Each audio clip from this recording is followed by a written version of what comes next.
ड्रामे की next episode में आप लोग देखेंगे निशा बेचारी की माँ को आया है बुरी तरह से हार्ट अटैक। लेकिन वो बेचारी इतना बेबस और इतना मजबूर है कि वो ना तो अपनी माँ के पास जा सकती है और ना ही अपनी माँ और अपने भाई को अपनी हालत के बारे में बता सकती है कि उसके ससुराल वाले और ख़ास तौर पर उसका शोहर उसके साथ किस तरह का रवैया इख्तियार किए हुए है।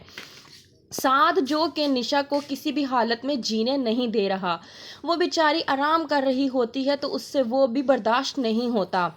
निशा को उसने पूरी तरह से पागल कर रखा है। निशा अपने भाई और माँ की तस्वीर पकड़कर रोती है और फिर नमाज पढ़ के सजदे में जाती है और कहती है कि मैं क्या करूँ माँ, मैं तो आपको ये भी नहीं बता सकती कि मुझसे किस तरह का सलूक इख्तियार किए हुए हैं ये लोग।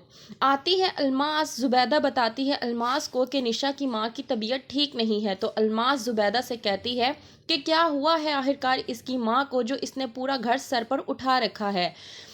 वहीं पे ये तमाम तर बातें निशा सुन रही होती है। ज़ुबैदा बताती है कि बेचारी की माँ को हार्ट अटैक हुआ है। अल्मास कहती है कि ये तो एक तरह से देखा जाए तो बहुत ही अच्छी बात है।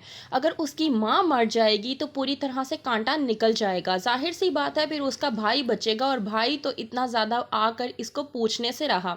ज़ुबैदा लेकिन है पूरी तरह से परेशान अपनी बहू निशा के लिए, क्योंकि उसे एहसास है कि उसने अपने बेटे के साथ निशा की शादी करवा के निशा की ज़िंदगी को तबाह बर्बाद कर रखा है। वो पूरी तरह से कर रही है इस बात की एहतियात कि निशा को अपने बेटे साथ के साथ ज़िंदगी गुजारने पर मजबूर कर सके।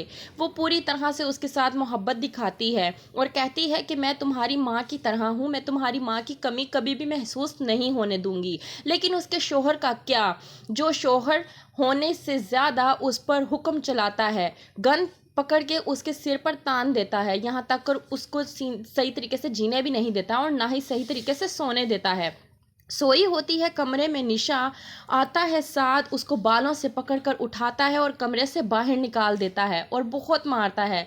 निशा बहुत परेशान है कि किसको जाकर अपना दुख बताए। वो नेहा को भी कुछ बता नहीं सकती क्योंकि नेहा के पास निशा का नंबर ही नहीं है। यहाँ तक कि उसकी सास ने झूठ बोल रखा है कि नेहा तो पाकिस्तान में ही नहीं है। निशा बेबस और मजबूर और लाचार हो चुकी है। उसने एक परिंदा पाल रखा है और उसी से बातें करती है, कर रही होती है वो अपने परिंदे से बात और कहती है शेरू कि मैं क्या करूं, मैं किधर जाऊं, मैं बहुत ज़्यादा बेबस और मजबूर और लाचार हो चुकी हूं। मैं अपनी माँ को भी बताकर मज़ीद तकलीफ़ नहीं दे सकती। अगर उनको मैं बताऊंगी तो उनकी तबीयत मज़ीद बिगड़ जाएगी। वहीं पर आता है साद और निशा को उस परिंदे से बात करता हुआ देखकर बहुत ज़्यादा गुस्सा हो जाता है। निकालता है गन और निशा के सर पर रख कर कहता है कि तुमने क्या ये तमाशा लगा रखा है, तुम हर वक्त इस तरह के काम करती रहती हो, बताओ मुझे पहले मैं तुम्हें मारूं या तुम्हारे इस परिंदे को मारूं। वहीं पर निशा बहुत ज़्यादा परेशान हो जाती है और भीख मांगती है अपनी ज़िंदगी की। तो क्या होगा, निशा बच पाएगी या नहीं? देखते रहिए ड्रामा सीरियल दाव।